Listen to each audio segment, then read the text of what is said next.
Kalau saudara ditanya siapakah kira-kira the man of wisdom di dalam dunia ini, mungkin kita akan berkata namanya adalah Salomo. Sebab dia seorang raja yang penuh dengan hikmat. Bahkan Alkitab di Perjanjian Lama berkata tidak ada orang sebelum dan sesudah dia yang begitu penuh dengan hikmat Allah.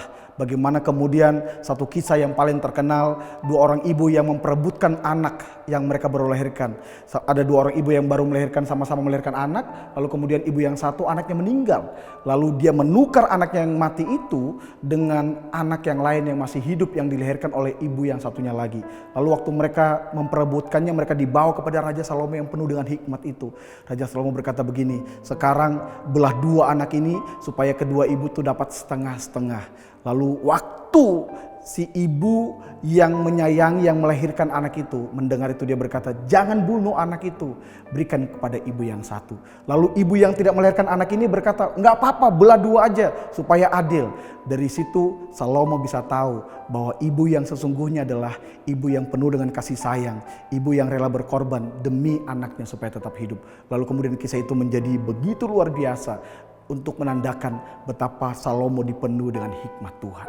Mungkin kita terkesima dengan hikmat itu. Tapi saya mau katakan kepada saudara hari ini bahwa the man of wisdom hari ini harusnya adalah orang-orang yang percaya kepada Yesus Kristus.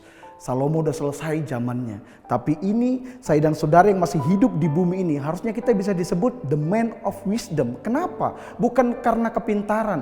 Wisdom nggak berbicara tentang kepintaran, kepandaian secara akademik. Tapi wisdom adalah tentang bagaimana Tuhan memimpin dan memenuhi hidup kita dengan pribadinya. Satu ayat di Perjanjian Baru yang memberitahu kepada saya dan saudara sebenarnya bahwa begini, saya dan saudara dipenuhi dengan hikmat dari segala hikmat, yaitu pribadi Tuhan sendiri. Saya ingin membacakan di dalam 1 Korintus pasal yang pertama ayat yang ke-30, dia berkata, tetapi oleh dia kamu berada dalam Kristus Yesus, yang oleh Allah telah menjadi hikmat bagi kita.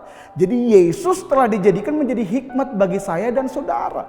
Di mana Yesusnya tinggal? Yesus tinggal dalam diri saya dan saudara. Yesus berdiam dalam hidup kita. Berarti begini, sumber segala hikmat sekarang berdiam dan ingin untuk bermanifestasi dalam kehidupan saya dan saudara. Hari ini manifestasikan hikmat itu. Manifestasikan Tuhan yang berdiam dalam diri saya dan saudara. Supaya kemudian melalui pribadi Tuhan yang menjadi hikmat buat kita, kita juga menjadi kesaksian bagi banyak orang. Saya percaya kalau Tuhan menjadi hikmat buat saya dan saudara, tidak ada masalah yang tidak terselesaikan. Tidak ada masalah yang tidak ada jalan keluar. Tuhan sanggup buka jalan sebab dia sendiri menjadi hikmat. Jadilah the man of wisdom dalam keluargamu, dalam kehidupanmu, dalam komunitasmu. God bless you.